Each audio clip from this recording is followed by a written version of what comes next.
Police ಇಲಾಖೆ ಮೂಲಕ ಈ ಕಾಂಗ್ರೆಸ್ ಸರ್ಕಾರ ಗುಂಡಾವರ್ತನೆ ಇವತ್ತು ಮಾಡ್ತಾ ಇದೆ. ನಾವು ಸುಭಾಷ್ ಶೆಟ್ಟಿ ಹತ್ಯೆದಾಗ ನಾವು ವಿರೋಧ ಪಕ್ಷ ನಾಯಕರು ನಮ್ಮೆಲ್ಲ ಸ್ಥಳೀಯ ಶಾಸಕರು ಮುಖಂಡರೆಲ್ಲರೂ ಕೂಡ ಬಂದಿದ್ವಿ. ಎನ್ಐಎಗೆ ಕೊಡಬೇಕು ಅಂತೇಳಿ ಆಗ್ರಹವನ್ನು ಕೂಡ ಮಾಡಿದ್ವಿ. ರಾಜ್ಯಪಾಲರನ್ನು ಕೂಡ ಭೇಟಿ ಮಾಡಿದ್ವಿ. ಸ್ವತಃ ಸುಭಾಷ್ ಶೆಟ್ಟಿ ಅವರ ತಾಯಿ ಅವರ ಕುಟುಂಬದ ಸದಸ್ಯರು ಕೂಡ ಬಂದಿದ್ರು. ಆದ್ರೆ ರಾಜ್ಯ ಸರ್ಕಾರ ಇದು ಯಾವುದಕ್ಕೂ ಕೂಡ ಮಣಿಲಿಲ್ಲ. ಆದ್ರೆ ನಮ್ಗೆ ಸಂತೋಷ ಇದೆ, ನಮ್ಮ ಕೇಂದ್ರ ಸರ್ಕಾರ ಮರ್ಡರ್ ಕೇಸ್ನಲ್ಲಿ ಇವತ್ತು ವಿದೇಶದಿಂದ ಹಣ ಬಂದಿದೆ ಅನ್ನುವ ಮಾಹಿತಿಗಳು ಸಿಗ್ತಾ ಇದೆ. SDPI ಇಂದ ಬೇರೆ ಬೇರೆ PFI ರೀತಿ ದುಷ್ಟ ಶಕ್ತಿಗಳು ಈ ಮರ್ಡರ್ ಇದೆ ಅಂತೇಳಿ ಗೊತ್ತಿದ್ರು ಸಹ ಎಲ್ಲೋ ಒಂದ್ ಕಡೆ ಸರಿಯಾಗಿ ತನಿಖೆ ಆಗ್ತಾ ಇಲ್ಲ ಅನ್ನುವ ಚರ್ಚೆ ನಡೀತಾ ಇರಬೇಕಾದ್ರೂ ಸಹ ಇದು NIA ಕೊಡ್ಲೇಬೇಕು ಅಂತೇಳಿ ರಾಜ್ಯಪಾಲರನ್ನು ಕೂಡ ಭೇಟಿ ಮಾಡಿದ್ವಿ. ಇವತ್ತು ನಾನು ಕೇಂದ್ರ ಸರ್ಕಾರ ನಿನ್ನೆ ದಿನ ಇದನ್ನ NIA ಸುಭಾಷ್ ಶೆಟ್ಟಿ ಪ್ರಕರಣವನ್ನ NIA ತನಿಖೆ ಕೊಟ್ಟಿರ್ತಕ್ಕಂಥದ್ದು ಸ್ವಾಗತ ಮಾಡ್ತೇನೆ. ಕೇಂದ್ರ ಸರ್ಕಾರಕ್ಕೆ ನಾನು ಕೃತಜ್ಞತೆಯನ್ನು ಕೂಡ ಸಲ್ಲಿಸ್ತೇನೆ. ಮಾನ್ಯ ಗೃಹ ಸಚಿವರು ಅಮಿತ್ ಶಾಜಿಗೂ ಕೂಡ ನಾನು ಕೃತಜ್ಞತೆಯನ್ನು ಸಲ್ಲಿಸ್ತೇನೆ.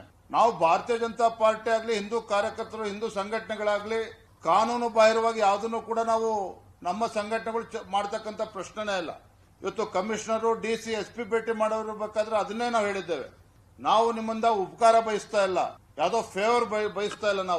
ನೀವು ಪೊಲೀಸ್ ಇಲಾಖೆ ಆಡಳಿತ ಪಕ್ಷದ ಒತ್ತಡಕ್ಕೆ ಮಾಡಿದು ನೀವು ಕೆಲಸ ಮಾಡಿದ್ರೆ ಪೊಲೀಸ್ಗೆ ಯಾವ ಪರಿಸ್ಥಿತಿ ಬರ್ತದೆ ಅಂತ ಹೇಳಿದ್ರೆ, ಮೊನ್ನೆ ಬೆಂಗಳೂರಿನಲ್ಲಿ ಏನು RCB ಮೆರವಣಿಗೆ ಮಾಡಿದ್ರು, ವಿಜಯೋತ್ಸವ. ಪೊಲಿಟಿಕಲ್ ಲೀಡರ್ಶಿಪ್ ಇವತ್ತು ಮುಖ್ಯಮಂತ್ರಿಗಳು ಆಡಳಿತ ಪಕ್ಷದಿಂದ ಆಗಿರ್ತಕ್ಕಂಥ ತಪ್ಪಿನಿಂದಾಗಿ ಪಾಪ ಅಧಿಕಾರಿಗಳ ತಲೆದಂಡ ಆಯಿತು. ಬೆಂಗಳೂರು ಪೊಲೀಸ್ ಕಮಿಷನರ್ ಕೂಡ ಒಳಗೊಂಡಂತೆ ಸೀನಿಯರ್ IPS ಆಫೀಸರ್ 5 ಜನ ಪೊಲೀಸ್ ಆಫೀಸರ್ ತಲೆದಂಡ ಆಯಿತು. ನಾವು ಇವತ್ತು ಕಮಿಷನರ್, SP ಅದನ್ನೇ ಹೇಳಿದ್ದೇವೆ. ಆಡಳಿತ ಪಕ್ಷದ ಒತ್ತಡಕ್ಕೆ ಮಣಿದು ನೀವು ಮಾಡಿದ್ದೇ ಆದ್ರೆ ಈ ದೇಶದಲ್ಲಿ ಒಂದು ನ್ಯಾಯಾಲಯದ ವ್ಯವಸ್ಥೆ ಇದೆ. ನಾವು ಕೂಡ ಒಂದು ಕೇಂದ್ರ ಸರ್ಕಾರ, ನಮ್ದು ಒಂದು ರಾಷ್ಟ್ರೀಯ ಪಕ್ಷ ಇದೆ.